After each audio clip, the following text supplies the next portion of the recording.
রোজা শুরু হওয়ার আগে ঈদের শপিং শুরু করে দিলাম। তো আজকে হচ্ছে টুকটাক দেখে গিয়ে কিছু কেনা যায় কিনা, কারণ রোজার মধ্যে অনেক বেশি ভিড় থাকবে মার্কেটে।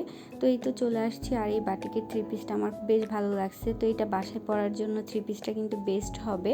দেন এখানে আরও অনেক সুন্দর সুন্দর থ্রি পিস ছিল, বাট আজকে ভালোই ভিড় ছিল, তো আমি আজকে কিনবো না।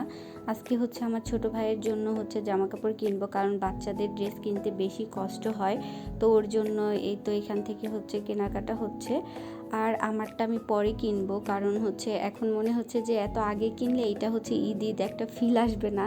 তো ভাবতেছি যে আগে হচ্ছে রোজা হোক, দেন 15-20 রোজার দিকে কিনবো। মানে তখন যতই ভিড় হোক কিনতে কিন্তু বেশ মজাই লাগে, তাই না? কারণ আগে আগে কিনলে না ওইটা পুরনো হয়ে যায়, দেখা যায় যে আমি বারবার দেখি। শপিং শেষ করে চলে আসলাম লেবুর শরবত খাওয়ার জন্য। আর এখন যেহেতু গরম পড়ে গেছে, তো যেখানেই যাই সেখানে আমার এই লেবুর শরবত মাস্ট খেতে হবে। আর আমার এটা খেলে বাহিরে বের হলে এত বেশি রিফ্রেশ লাগে যেটা বলার বাহিরে।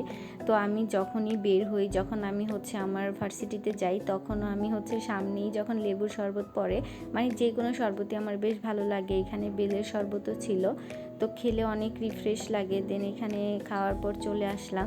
তো এসে হচ্ছে এই প্লেসটা আমার বেশি ভালো লাগে আমাদের এলাকাতে। তো এটা নতুন হয়েছে, সামনে একটা বড় শপিং মল। তো এটার আরেকটা ভিডিও দিব কিছুদিন পরে। তো সবাই ভালো থাকবেন, আল্লাহ হাফেজ।